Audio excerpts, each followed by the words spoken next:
Buenas tardes. En el capítulo El ahorro, la inversión y el sistema financiero, conocerá algunas de las instituciones financieras importantes de las economías modernas. Verá qué relación hay entre el sistema financiero y las variables macroeconómicas claves. Elaboraremos un modelo de la oferta y la demanda de fondos prestables en los mercados financieros. Utilizaremos el modelo de fondos prestables para analizar algunas medidas económicas y verá cómo afecta el déficit presupuestario en la economía de un país. El ahorro, la inversión y el sistema financiero. Imagine que decide iniciar su propio negocio. Usted lo podría financiar con sus ahorros o pedir prestado dinero a un banco o a algún amigo o familiar. En este caso, prometería no solo devolver el dinero en una fecha posterior, sino además pagar intereses por la utilización del dinero. En forma alternativa, podría convencer a alguien de que le proporcione el dinero que necesita para su negocio a cambio de una parte de futuras utilidades. Sistema financiero es el grupo de instituciones en la economía que ayuda a empatar el ahorro de una persona con la inversión de otra. Como ya se estudió, el ahorro y la inversión son los ingredientes clave para el crecimiento económico a largo plazo. Cuando un país ahorra una porción alta de su PIB, hay disponibles más recursos para la inversión en capital y un mayor capital incrementa la productividad y el estándar de vida de la población. El sistema financiero se compone de varias instituciones financieras que ayudan a coordinar a los ahorradores y a los prestatarios. El sistema financiero en Honduras está compuesto por todas estas instituciones. Mire, hay 15 bancos comerciales, un banco estatal. El banco estatal es el Banco Nacional de Desarrollo. Hay un banco central, que es el Banco Central de Honduras, que es el encargado de la administración de la política monetaria. Hay 10 sociedades financieras, una oficina de representación de instituciones bancarias del exterior. Hay una institución bancaria de segundo piso, 3 procesadoras de tarjetas de crédito, 5 almacenes generales de depósito. Además, hay 3 casas de cambio, 5 organizaciones privadas de desarrollo, 5 sociedades remesadoras de dinero, 11 sociedades tenedoras de acciones, o sea, los holdings. Hay una superintendencia de cooperativas de ahorro y crédito adscritas al Consejo Nacional Supervisor de Cooperativas y hay un centro de procesamiento interbancario.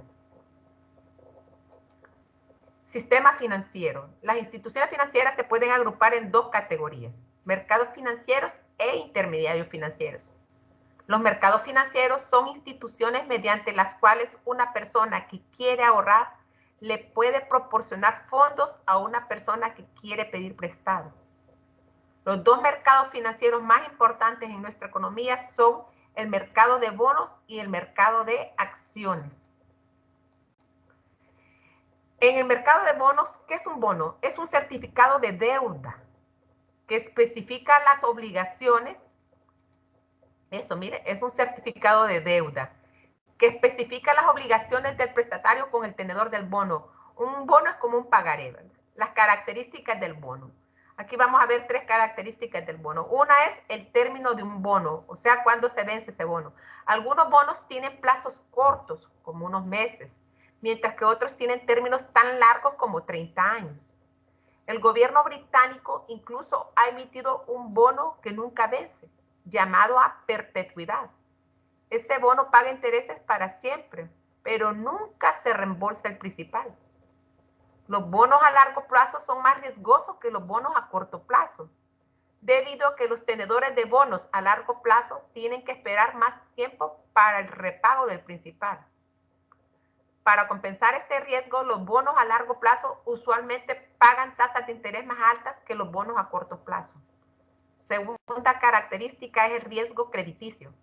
La probabilidad de que el dueño del bono falle en pagar parte del interés o del principal, eso sería un riesgo crediticio. Esa falla en el pago se llama incumplimiento. Cuando los compradores de bonos perciben que la probabilidad de incumplimiento es alta, piden una tasa de interés más alta para compensarlos por ese riesgo. Tercera característica, situación impositiva, o sea, la forma en cual las leyes impositivas tratan el interés ganado sobre un bono. El interés sobre la mayoría de los bonos es un ingreso sujeto a impuestos, es decir, el tenedor del bono tiene que pagar una porción del interés en impuestos sobre el ingreso. Mercado de acciones. Una acción representa la propiedad parcial en una empresa y por consiguiente un derecho a las utilidades que obtiene la empresa. La venta de acciones para recaudar dinero se llama financiamiento de capital, mientras que la venta de bonos se llama financiamiento de deuda. Intermediarios financieros. Los intermediarios financieros son instituciones financieras a través de las cuales los ahorradores pueden proporcionar indirectamente fondos a los prestatarios. El término intermediario refleja el rol de esas instituciones de encontrarse entre los ahorradores y los prestatarios. Bancos comerciales. Los bancos son los intermediarios financieros con los que estamos más familiarizados. Aceptan los depósitos de las personas que quieren ahorrar y utilizar esos depósitos para hacerle préstamos a las personas que quieren financiamiento. Los bancos le pagan a los depositantes intereses sobre sus depósitos y le cobran a los prestatarios un interés ligeramente más alto sobre sus préstamos. La diferencia entre estas tasas de interés sirve para cubrir los costos del banco y entregar utilidades a los propietarios de los bancos. ¿Cómo se calcula la tasa de intermediación financiera? Para empezar, representa la diferencia entre la tasa de interés activa o las tasas que le cobra a los prestatarios y las tasas de interés pasiva, que es la que se le concede a los ahorrantes. Y sirve para cubrir los costos de operación de los bancos y genera utilidades a los dueños de los bancos. Entonces, la tasa de intermediación financiera es igual a la tasa de interés activa menos la tasa de interés pasiva. Fondo de inversión. El fondo de inversión son instituciones que venden acciones al público y emplean las utilidades para comprar una selección o portafolio de varios tipos de acciones, bonos o acciones y bonos. Cooperativas. Las cooperativas son organizaciones sociales autónomas de personas que, constituidas conforme a la Ley de Cooperativas de Honduras, se han integrado voluntariamente para hacer frente a sus necesidades y aspiraciones económicas, sociales y culturales comunes, por medio de una empresa de propiedad conjunta y democráticamente controlada. Se rigen por los principios de asociatividad y solidaridad. Asociatividad se refiere que los asociados tienen los mismos derechos y la solidaridad hay un interés sin fines de lucro. El ahorro y la inversión en las cuentas nacionales. El ahorro y la inversión son determinantes importantes del crecimiento a largo plazo del PIB y de los estándares de vida. Como punto de partida para el análisis de los mercados financieros, en esta sección se discutirá sobre las variables macroeconómicas clave que miden la actividad en esos mercados. El énfasis aquí no está en el comportamiento, sino en la contabilidad. La contabilidad se refiere a la forma en la cual se definen y suman varios números. Las cuentas nacionales incluyen en particular al PIB y las estadísticas relacionadas con el mismo. Algunas identidades importantes. El Producto Interno Bruto es tanto el ingreso total en una economía como el gasto total en la producción de bienes y servicios de la economía. El PIB, denominado como Y, está dividido en 4 componentes. Uno de ellos sería el consumo, el segundo la inversión, el tercero las compras del gobierno Y el cuarto serían las exportaciones netas, o sea, las exportaciones menos las importaciones. Esta ecuación es una entidad debido a que cada unidad monetaria del gasto que aparece en el lado izquierdo, ¿verdad? Aquí, también aparece en uno de los 4 componentes del lado derecho. Debido a la forma en la cual se define y se mide cada una de las variables, esta ecuación siempre debe ser válida. Supongamos ahora una economía cerrada. Recuerde que una economía cerrada, ya lo habíamos visto en parciales pasados, no hay comercio con ningún otro país. Dice, supongamos ahora una economía cerrada que no se dedica al comercio internacional, las importaciones y las exportaciones son exactamente igual a 0. En una economía cerrada, cada unidad de producción vendida se consume, se invierte o la compra el gobierno. Por consiguiente, las exportaciones netas también son 0. En este caso, podemos reescribir la ecuación y va a quedar que el PIB va a ser igual al consumo más la inversión más el gasto del gobierno. Para ver lo que esta identidad nos puede decir acerca de los mercados financieros, restamos el consumo y el gasto del gobierno de ambos lados de la ecuación. Entonces, a Y usted le resta C y G, y de este lado le resta C y G y solo le va a quedar I, ¿verdad? I. El lado izquierdo de la ecuación Y menos C menos G es el ingreso total en economía, que queda después de pagar el consumo y las compras del gobierno. A esta cantidad se le llama ahorro nacional o solo ahorro y se denomina como con una A. En algunos libros usted lo va a encontrar como una S, ¿verdad? S, ¿verdad? Como una S, es lo mismo, ¿verdad? Si sustituimos A por Y menos C menos G, podemos escribir la ecuación como A igual a I, o sea que el ahorro es igual a la inversión. El ahorro es igual a la inversión. Ahorro nacional. Si T, ahora otro término importante, mire, T. Si T denota la cantidad que el gobierno recauda de los hogares en impuestos, menos la cantidad que paga a los hogares en forma de pagos o transferencias como seguridad social y bienestar, la ecuación quedaría de la siguiente manera. El ahorro nacional va a ser igual al ahorro público más el ahorro privado. Entonces, si a T usted le quita lo que gasta el gobierno, esto sería el ahorro público. Y si a Y le resta T, que son los impuestos que pagamos nosotros, y menos el consumo, entonces eso sería el ahorro privado, ¿verdad? El ahorro privado. Ahorro público es la cantidad de ingresos vía impuestos que le queda al gobierno después de pagar sus gastos. Miren, ya lo habíamos visto, ¿verdad? Después de que el gobierno ha recaudado sus ingresos y a eso le resta el gasto que hace el gobierno, entonces eso sería el ahorro público. Veamos el ahorro privado. Es la cantidad de ingresos que le queda a los hogares después de pagar impuestos y restarle esos ingresos del consumo. Si usted gana 5,000 empiras, ¿verdad? 5,000 empiras. Disculpen que no estoy con mi lápiz, estoy con el mouse.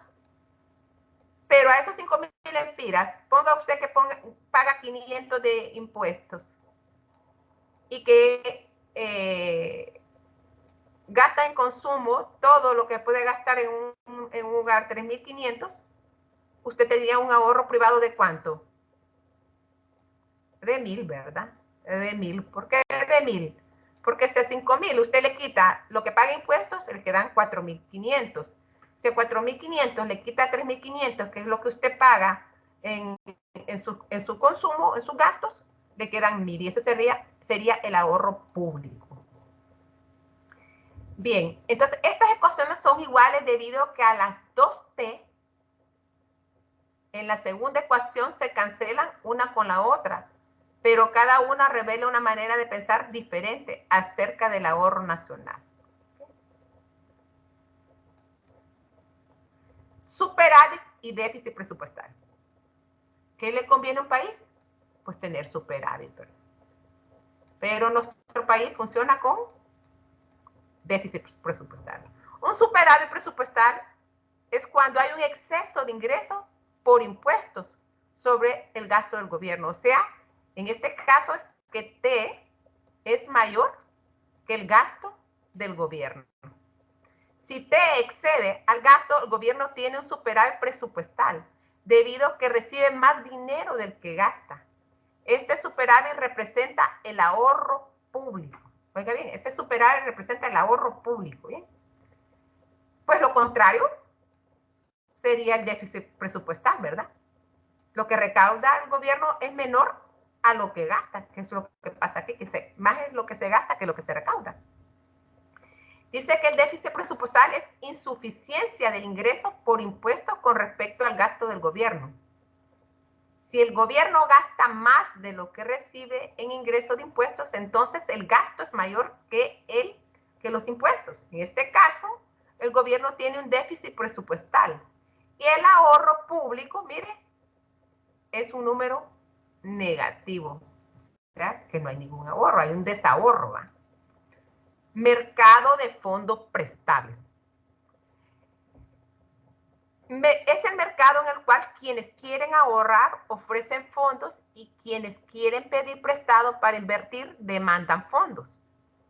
Todos los ahorradores acuden a este mercado para depositar sus ahorros y todos los prestatarios acuden al mismo para obtener sus préstamos.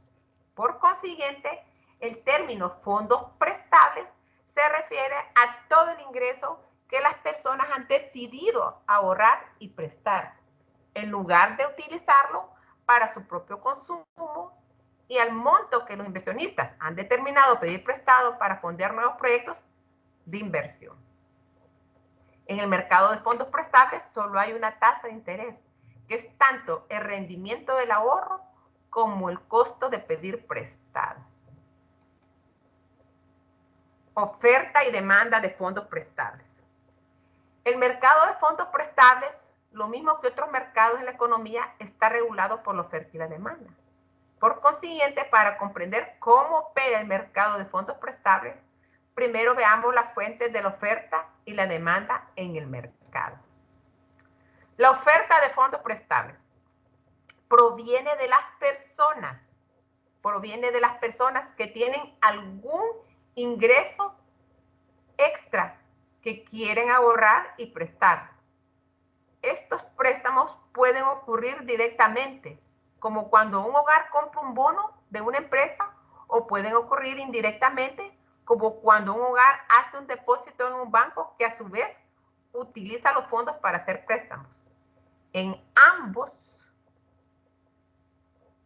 casos, el ahorro es la fuente de la oferta de fondos prestables. Entonces, si usted lo ve en una gráfica, aquí está el interés. Y aquí está la cantidad de fondos prestables. ¿Bien? Entonces, la oferta de fondos prestables, la oferta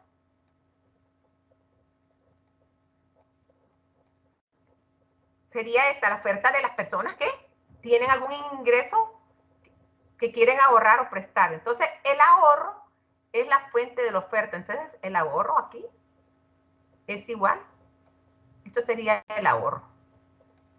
La oferta sería el ahorro. Bien. Entonces, tiene que quedar claro que la oferta sería el ahorro. Miremos la demanda. La demanda de fondos prestables proviene de los hogares y las empresas que desean pedir prestado para hacer inversiones.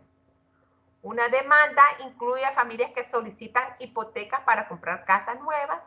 También incluye a las empresas que piden prestado para comprar nuevo equipo o construir fábricas. En ambos casos, la inversión es la fuente de la demanda de fondos prestables. Si lo hacemos en una gráfica, ya sabemos que aquí va el interés, aquí va la cantidad de fondos prestables y La demanda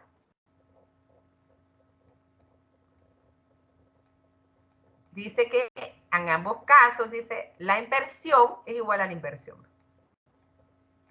La demanda es igual a la inversión. O sea que la inversión es la fuente de la demanda de fondos prestables. ¿Bien? Fondos prestables. Tasa de interés. La tasa de interés es el precio de un préstamo. Representa la cantidad que los prestatarios pagan por los préstamos y la cantidad que los prestadores reciben por el ahorro. Recuerden que los prestadores son la oferta y los prestatarios son la demanda.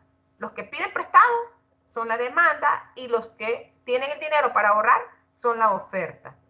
Debido a que una tasa de interés alta hace que el préstamo sea más costoso, la cantidad demandada de fondos prestables disminuye a medida que aumenta la tasa de interés. Por ejemplo, si nosotros tenemos ya aquí juntas, recuerda que la oferta es el ahorro y la demanda es la inversión. ¿Bien? La inversión. No le voy a poner los nombres y los apellidos porque usted ya se lo sabe. Dice, debido a que una tasa de interés alta, la tasa de interés ahorita es esta. Ponga que sea 5. Y que la tasa de interés sea alta. Entonces, mire qué va a pasar. Los que ahorran van a estar bien interesados en seguir ahorrando. Pero los que quitan prestado no van a estar, mire, van a quitar prestado poco. Pero los que ahorran van a ahorrar bastante, mire. Entonces dice que debido a que una tasa de interés alta hace que el préstamo sea más costoso, la cantidad de fondos prestables disminuye a medida que aumenta la tasa de interés. ¿Ven? Si la tasa de interés era esta y va subiendo la tasa de interés, la demanda va bajando, ¿verdad? O sea, la inversión baja. Inversión baja. De manera similar, debido a que una tasa de interés más alta hace que el ahorro sea más atractivo, ya vimos que subía el ahorro, la cantidad ofrecida de fondos prestables aumenta a medida que lo hace la tasa de interés. En otras palabras, la curva de demanda de fondos prestables tiene pendiente negativa. Ya habíamos visto que la curva de demanda de fondos prestables tiene pendiente negativa y la curva de oferta de fondos prestables tiene pendiente positiva, ¿verdad? Esto quiere decir negativo y para arriba quiere decir que es positiva, bien positiva. Mire, aquí tenemos, decíamos que la oferta era el ahorro y que la demanda era la inversión. Que esta era la tasa de interés que equilibraba la oferta y la demanda. Vemos aquí, la oferta y la demanda está equilibrada ¿en qué? En 1.200.000 millones de dólares, ¿bien? A una tasa de interés del 5%. Análisis de equilibrio de mercado. Este modelo de la oferta y la demanda de fondos prestables muestra que los mercados financieros operan en forma muy similar a la que operan otros mercados de la economía. De tal manera que se puede emplear el análisis del equilibrio para determinar su comportamiento aplicando los siguientes pasos. O sea que cada vez que usted aplique una política, tiene que seguir estos 4 pasos. Número 1, si la política desplaza la curva de oferta o la curva de demanda. Esa es la primera pregunta que tiene que hacerse. La segunda, ver en qué dirección se mueve, ya sea la oferta, la demanda o ambos. Número 3, para ver eso, usted tiene que utilizar un diagrama de oferta y demanda para ver qué pasa en el equilibrio, que sería el 4 paso. ¿Qué pasa con la cantidad de fondos prestables y con la tasa de interés? Veamos esas políticas. La primera política es incentivar al ahorro. ¿Cómo van a incentivar el ahorro? Un cambio en las leyes impositivas para motivar a los hondureños a ahorrar más. Que desde que decimos ahorro, ya sabemos que ahorro es la oferta. Y desde que usted lee incentivos, un incentivo pues lo que hace es aumentar, ¿verdad? Entonces, un incentivo al ahorro, ¿qué va a hacer? Los incentivos fiscales para ahorrar van a incrementar la oferta. Entonces, número 2, primero, afecta la curva de oferta. Número 2, hace que la curva de oferta se desplace hacia la derecha, aquí a la oferta 2. Número 3, utilizamos el gráfico para ver que, número 4, ¿qué pasa con la cantidad y con la tasa de interés? En este caso, un incentivo al ahorro, mire qué pasó. Aumentó la cantidad de fondos prestables. ¿Y qué hizo? Hizo que disminuyera la tasa de interés de equilibrio. Porque antes, este era el equilibrio 1. ¿Bien? Y este es el equilibrio 2. El desplazamiento hizo que aumentara la cantidad de fondos prestables y que se redujera la tasa de interés. Miremos esta segunda política. La segunda política es incentivos para la inversión. Oiga, incentivos. Eso es positivo. Un incentivo puede ser la aprobación de un crédito fiscal a la inversión. Un crédito, ¿verdad? Le reduzcan los impuestos a las empresas para que ellas inviertan más. Entonces, para empezar, cuando hablamos de un incentivo a la inversión, ya sabemos que la inversión está representada por la demanda. Y como es un incentivo, en primer lugar, afecta a la curva de demanda. Como un incentivo se va a desplazar, debido al crédito fiscal, se va a desplazar hacia la derecha, la curva de demanda. Número 3, viendo la gráfica, vemos que ¿qué pasa? En el equilibrio 2, que este es el equilibrio 2, mire, váyase para abajo, aumenta la cantidad de equilibrio de fondos prestables y aumenta la tasa de interés en el equilibrio. Bien, aumenta la tasa de interés en el equilibrio. Veamos otra política. Tercera política. La política 3 dice déficit y superávit presupuestarios del gobierno. Cuando el gobierno gasta más de lo que recibe en ingresos fiscales, el déficit presupuestario restante reduce el ahorro. Mira, entonces, un déficit, ¿qué va a hacer? Un déficit afecta a la curva de oferta, pero como la palabra dice, usted recuerda que déficit era que lo que recauda el gobierno era menor que lo que gastaba el gobierno. Eso era un déficit. Entonces, cuando eso sucede, ¿qué pasa? La oferta disminuye. Y al disminuir la oferta, ¿qué sucede? Mire, la cantidad de fondos prestables disminuye de 1.200.000 a 800.000. ¿Y qué pasa con la tasa de interés? Mire, aumenta. Mire, aumentó. Si usted se fija aquí, disminuyó la cantidad de fondos prestables y aumentó la tasa de interés. Pero eso tiene un nombre. Que la inversión haya disminuido. Recuerde que la inversión está representada aquí en la demanda. Esta disminución, póngale que este era el equilibrio, permíteme, equilibrio 1, ¿bien? Y este es el equilibrio 2. Mire, el equilibrio 2. Este movimiento del equilibrio 1 al equilibrio 2 sobre la curva de demanda se llama crowding out. Miremos qué es crowding out. Se llama efecto de desplazamiento o efecto expulsión. Crowding out. Dice, disminución de la inversión que resulta de los préstamos que pide el gobierno. El gobierno pedir préstamos. Ni tiene cómo para pagar, produce esto. Entonces, la reducción en la inversión debido al endeudamiento gubernamental se denomina efecto de desplazamiento o crowding out. Y está representada en la figura por el movimiento a lo largo de la curva de demanda de la cantidad de 1.200.000 a 800 millones. Es decir, cuando el gobierno pide prestado para financiar su déficit presupuestal, deja fuera a los prestatarios privados que están tratando de financiar una inversión. Imagínense qué triste, ¿verdad? Y qué mal para el país. Entonces, ¿dónde está el crowding out?